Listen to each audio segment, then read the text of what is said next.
के प्यारे दीवानों सहाबे किराम कसरत से दुरूद पढ़ते थे। आमीन कहते हैं, तुम भी आमीन कहते हो। जिसकी आमीन फरिश्ते की आमीन से मिल गई उसकी मगफिरत हो गई। अल्लाह भी दुरूद भेज रहा है, बंदा भी दुरूद भेज रहा है। जिसका दुरूद खुदा के दुरूद से मिल जाए उसका मर्तबा क्या होगा। जिसका दुरूद, अरे जिसकी आमीन फरिश्तों की आमीन से मिल जाए उसको जन्नत मिल जाए। जिसका दुरूद खुदा के दुरूद से मिल जाए उसका मर्तबा क्या होगा।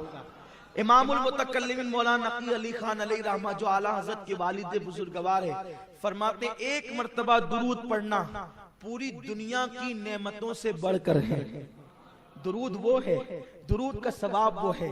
आइए बहुत तफसील में नहीं जाते, चंद बातें अर्ज करते हैं ताकि हम दुरूद पढ़ें, दुरूद पढ़ने के आदी बने, आज से आदत बनाएं। दुरूद पढ़ने में कभी शर्माया नहीं करें, बल्कि अपनी आदत बनाएं। उठते बैठते चलते फिरते आका पे दुरूद शरीफ पढ़ा करें, क्योंकि मेरे आका फरमाते हैं, तवज्जो करें आप, जब बयान होता है तो आप सोचते हैं ना कि आप मुकर्रिर के करीब बैठे। आप सोचते हैं कि नहीं सोचते, मुकर्रिर के करीब बैठे, क्योंकि मुकर्रिर के करीब बैठेंगे करीब से चेहरा नजर आएगा। ठीक है, अगर मुकर्रिर बाअमल आलिम है तो उसके चेहरे को देखना इबादत है, और उसके चेहरे को देखने की बरकतें मिलती है, आंखों की रोशनी तेज होती है, और भी बहुत सारी फजीलतें हैं। तो हर आदमी सोचता है कि मैं करीब बैठकर मुकर्रिर का चेहरा देखूं, उसकी जियारत करूं। ठीक है, ऐसे भी मोमिन को देखना भी इबादत है, ईमान वाले को देखना भी इबादत है। मेरे आका अलैहिस्सलाम के दीवानों, इतनी बड़ी इबादत है कि अगर मोमिन को मोहब्बत के साथ देखो और तुम्हारे दिल में उसके लिए कीना नहीं, तो अल्लाह ताला तुम्हारी भी मगफिरत कर दे, उसकी भी मगफिरत कर दे। तो हर आदमी मुकर्रिर को, उलमा को करीब से देखना चाहता है। सही है, हुजूर फरमाते हैं जो दुनिया में जितना ज्यादा मुझ पे दुरूद पढ़ेगा वो कयामत के दिन उतना ज्यादा मेरे करीब होगा। मुकर्रिर के करीब नहीं, जो तकरीरों का उन्वान है उस नबी के करीब, जो तकरीरों की जान है उस नबी के करीब, जो ईमान का ईमान है उस नबी के करीब। किसकी बरकत से? दुरूद की बरकत से। अब जो रसूल पाक के जितना करीब होना चाहता है कयामत में, वो उतना कसरत से दुरूद पढ़े। उठते बैठते चलते फिरते सोते जागते वुजू बेवुजू दुरूद ही पढ़ते रहो, दुरूद में डूब जाओ। हजरत शेख अब्दुल हक मुहद्दिस दहलवी कहते हैं कि जब मैं मक्का से मदीना शरीफ जा रहा था तो मेरे उस्ताद शेख अब्दुल वहाब मुत्तकी ने फरमाया, बेटे फर्ज नमाजों के बाद इस पूरे सफर में सिर्फ दुरूद पढ़ना और दुरूद ही पढ़ना, इसलिए इससे बेहतर कोई अमल नहीं है इस सफर में। तो मैंने पूछा, हजरत कितनी मरतबा पढ़ूं? का कोई तादाद नहीं, जितनी ज्यादा पढ़, हत्ता कि तू दुरूद के रंग में रंग जा, दुरूद के रंग में रंग जा। किसी इबादत के करने पर इतनी जल्दी बंदा वली नहीं बनता जितना दुरूद शरीफ पढ़ने की बरकत से वली बन जाता है। हुजूर मुहद्दिस आज़म ने कहा है ना, या गौस कहते कहते हो जाते हैं गौस, खाजगी मिल जाती ख्वाजा का दम भर के तो देख। अब बताओ, जब या गौस कहने से विलायत मिलती है तो या मोहम्मद कहने से नहीं मिल सकती।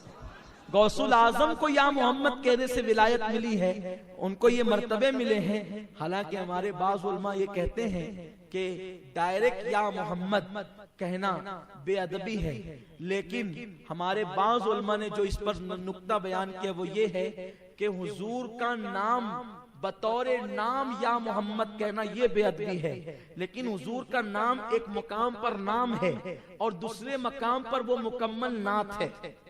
क्योंकि मोहम्मद का मतलब होता है जिसकी सबसे ज्यादा तारीफ की गई हो, तो इसलिए ये नाम मुस्तकिल एक नात भी है। तो अगर बतौर नात या मोहम्मद कहा जाए तो फिर कोई गुनाह नहीं रहता, कोई बेअदबी नहीं रहती। इसलिए कि हुजूर सल्लल्लाहु अलैहि वसल्लम ने हदीस में खुद ये सिखाया है, या मोहम्मद इन्नी अतवज्जहु इलैका, ये अल्फाज हदीस मुबारका में आए हैं। तो मेरे प्यारे आका सल्लल्लाहु अलैहि वसल्लम के प्यारे दीवानों, सहाबा ने भी या मोहम्मदा कह करके पुकारा है। बहरहाल वो मेरा उन्वान नहीं, तो अर्ज ये कर रहा था, जब या गौस कहने से गौस बन जाता इंसान, तो हुजूर का नाम लेने से क्या मर्तबा मिलेगा, हुजूर का नाम लेने से क्या मुकाम मिलेगा। और याद रखना, आकाए करीम सल्लल्लाहु अलैहि वसल्लम पे जब दुरूद पढ़ा जाता है तो दुरूद की बरकत से गुनाह मुआफ भी किए जाते हैं। आका फरमाते हैं जो मुझ पे एक बार दुरूद पढ़े अल्लाह उसको 10 नेकियां अता करता है। کو مٹا دیتا ہے اور اس کے 10 درجات کو بلند فرما دیتا ہے۔ ایک مرتبہ کا واقعہ ہے کہ ایک شخص اپنے باپ کے ساتھ حج کے لیے چلا، اور جب وہ حج کرنے کے لیے پہنچا تو وہ کعبے کا غلاف پکڑتا تو درود پڑھتا، طواف کرتا تو درود پڑھتا، زمزم پہ آتا تو درود پڑھتا، مقام ابراہیم پہ آتا تو درود پڑھتا، درود درود درود درود درود ہی پڑھتا رہا۔ عرفات میں درود، منی میں درود، مزدلفہ میں درود، سب جگہ درود۔ یہ بھی ایک بات ہے، جو درود پڑھتا ہے نا، اس کے دل کی جتنی تمنا ہوتی ہے بغیر مانگے ملتی ہے، اس لیے کہ درود حضور کے لیے دعا ہے۔ درود جو محبوب کے لیے دعا کرے تو اللہ تعالیٰ پھر اس کو دعا کی حاجت کیا ہے۔ اب یہاں یہ بات مت سوچنا کہ ہم حضور کے لیے دعا کرتے ہیں تو حضور کے مرتبے پڑھتے ہیں، نہیں، اللہ اکبر، ہم حضور کے لیے دعا کرتے ہیں تو اپنی بگڑی بنتی ہے، ہم حضور کے لیے دعا کرتے ہیں تو اپنی بگڑی بنتی ہے، اور درود درود درود پڑھتے رہے۔ وہ نوجوان کو ایک بزرگ نے دیکھا، لوگوں نے اس بزرگ کا نام غلط بیان کیا ہے، لیکن زیادہ تر لوگ جس بزرگ کا نام بیان کرتے ہیں وہ حضرت مالک ابن دینار ہے۔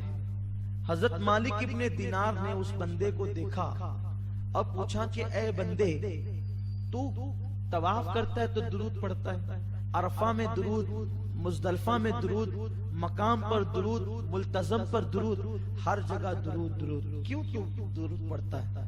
اس نے کہا اگر آپ اتنے بڑے اللہ کے برگزیدہ بندے نہ ہوتے تو میں آپ کو یہ راز کبھی نہ بتاتا۔ میں جو آ رہا تھا اپنے باپ کے ساتھ، جب میں اپنے باپ کے ساتھ سفر حج پہ نکلا تو مجھے معلوم ہے کہ میرا باپ بڑا پاپی ہے، لیکن میری نیت یہ تھی کہ میرا باپ حج کر لے گا تو اللہ تبارک و تعالی اس کے گناہ کو معاف کر دے گا۔ لیکن افسوس اس پر ہوا کہ جب ہم لوگ حج کا سفر کرتے رہے تو اچانک رستے میں میرے باپ کی طبیعت علیل ہوئی اور اس کا انتقال ہو گیا، اور جب اس کا انتقال ہو گیا، صحرا تھا، جنگل تھا، بیابان تھا، میں نے اس غم کے عالم میں کہ اب میں اور میرا باپ، میں کیسے اس کی تدفین کروں، کیا کروں، کچھ سمجھ میں نہیں آتا تھا۔ ایسے میں نے سوچا کہ ایک کام کرتے ہیں کہ باپ کے لیے قبر کھودتے ہیں۔ میں اپنے باپ کے لیے قبر کھودنے لگا تو میں نے کیا دیکھا کہ میرے باپ کی شکل گدھے کی طرح، اس کا پورا جسم انسان کی طرح اور اس کی شکل گدھے کی طرح۔ میں تو اور پریشان ہوا کہ میرے لیے تعجب کی بات زیادہ نہ تھی، لیکن پھر بھی افسوس تھا کہ وہ باپ ہے، کیونکہ وہ بہت بڑا پاپی انسان تھا، بہت بڑا گنہگار تھا، سیاہکار تھا وہ۔ ایسے میں نے اس کے جسم پہ چادر ڈال دی، کیونکہ اب میں کیا کروں، ایک تو بڑی محنت سے قبر کھودی ریت میں، اب اس کو دفن کرنا ہے، لیکن اس کا چہرہ گدھے کی طرح ہو گیا، چہرہ